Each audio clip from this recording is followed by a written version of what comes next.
Welcome to Kirk Plain. It's a great day, and I wanted to share a few thoughts today and just kind of lay out some ideas to think about and some opinions. Just had a few sneezes, so I'm trying to clear my nose a little bit here, but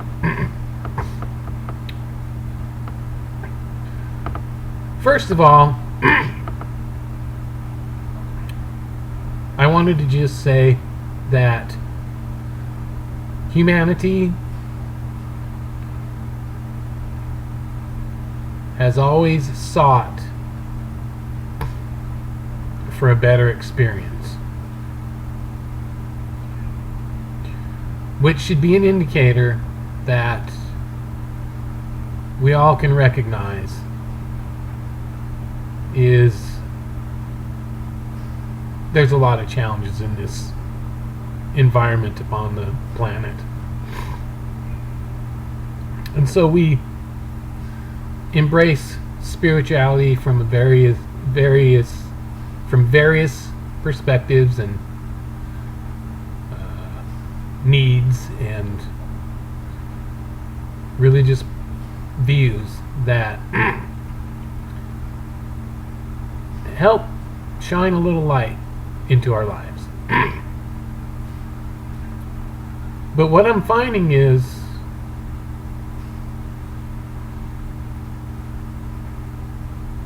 we tend to lose track when we get involved in too much ritual and too much hype around the whole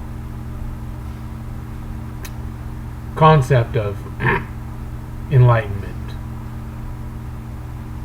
And as with any religious experience, usually the recipient is overwhelmed and flushed with emotion and finds excitement and somberness and turning over a new stone in life. And that is well and good, because that's on top of the rainbow. But as well, we all know there's the downers that return. And the many ups and downs that we experience. And so, it's one thing to remember is we're all learning, we're all growing, and we're all in a different place. And that's why endurance and maturity is the biggest factors. It's easy to do good when you're feeling good. It's easy to excel when you're excellent at everything. It's easy to be joyful when you're full of joy. But when things don't go your way, what happens to all that? You usually let it all go away too. And so I don't mean to put a damper on anyone's spiritual power or their positive attitude or their position in their religious practices and experiences. But your experiences are not the final resting place for the expression of spiritual stability. That, my friends, comes from within. It's through having knowledge and wisdom endowed from the Creator, through hope and love and understanding. And I know right away many want to get critical on those words, but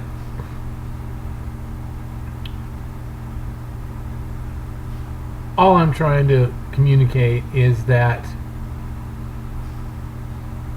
when you're tapped into a source of unconditional love that's showered upon you during your best times as well as your worst, and during the good and during the bad, and during the ups and the downs, then you realize that it's so much bigger than just you. And so I pray your spiritual growth and your development can sustain through all of the ups and downs and the goods and the bads and the hard times and the easy times. Some people say prayer, some people say intention. Let's not get caught up in all the words, because the spiritual work is no magic words. It's no magic tools. It's no magic crystals and balls and powders and teas and drinks and drugs and positive attitudes and all of those things. Those are all the things of the world that we use to elevate ourselves.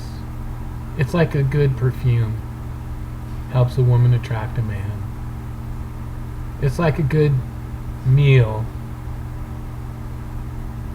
brings satisfaction to the belly.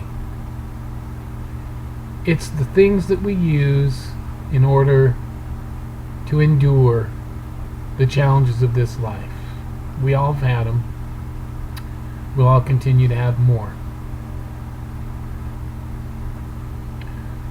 But the real author is the one that gave us the eternal soul.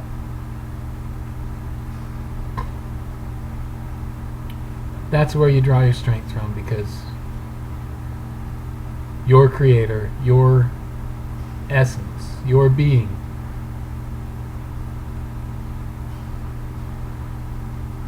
is connected to something bigger than yourself. And I don't mean to diminish you as a person. I'm just merely trying to help understand and declare the reality of who you are. This flesh is not the answer to all the problems. This flesh is not the doorway to all that is good. It's your spirit within that comes to terms with its frailty and strives to understand and to live out beyond this body and to seek the wisdom that's outside itself.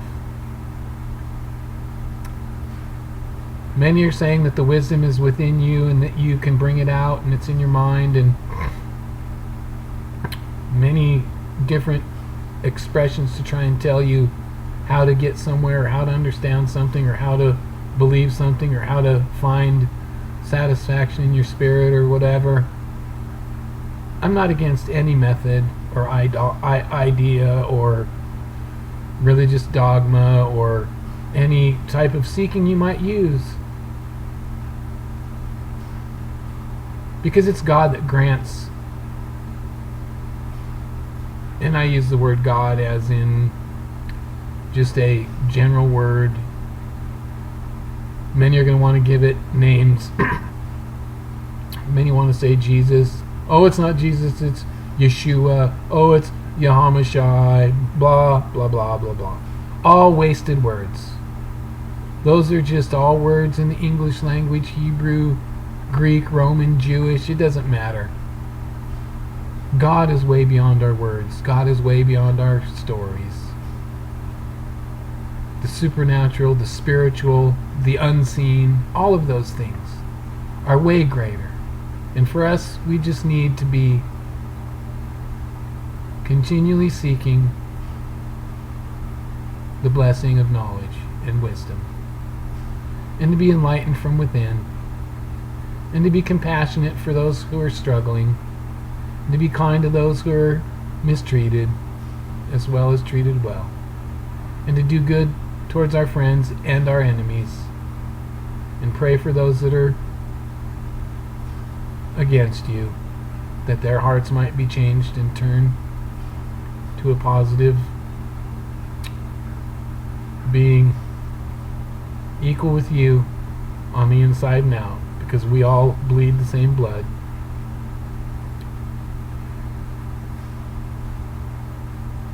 There should be no separation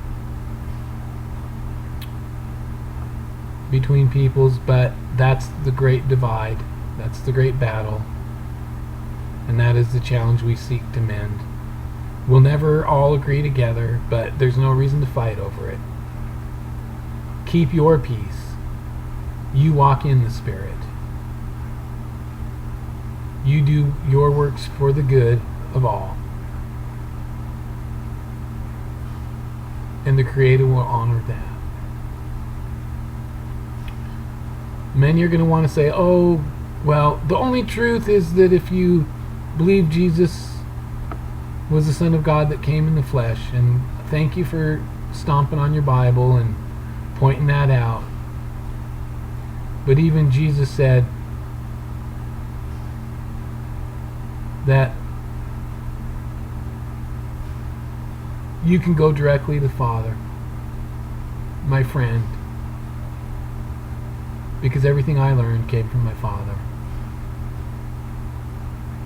And that you'll no longer have to ask in my name, because whatever you ask of the Father, He'll grant it.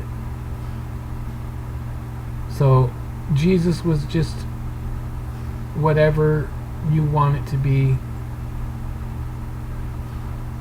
for you. But for me, it's a type of revelation. Whether it was real or not my concern. God is real. God is love. The truth is real. Objectively, outside all the banners and blasé names we want to give it. And Jesus said I could go directly to the source. So, we don't do that through our words, we do that through our spirit. The words are just how humans communicate back and forth, and we fail miserably. Miscommunication is our biggest sin. It's our biggest deception. It's our biggest trap. So use your religion to build your character within, to build up your godliness through kindness, to build up your understanding and mature it into wisdom that can be used to do good instead of evil, to use it to bring people to peace rather than argument and war. Because if you can't do things to help humanity in its plight, you are the enemy. And you are of your father, El Diablo. And that's straight from your Bible. So let's not be negative. Let's not judge. Let's not hate. Let's not continually scribe the divide amongst peoples, but let's bring all peoples in truth to peace, to love, to truth, as best we can.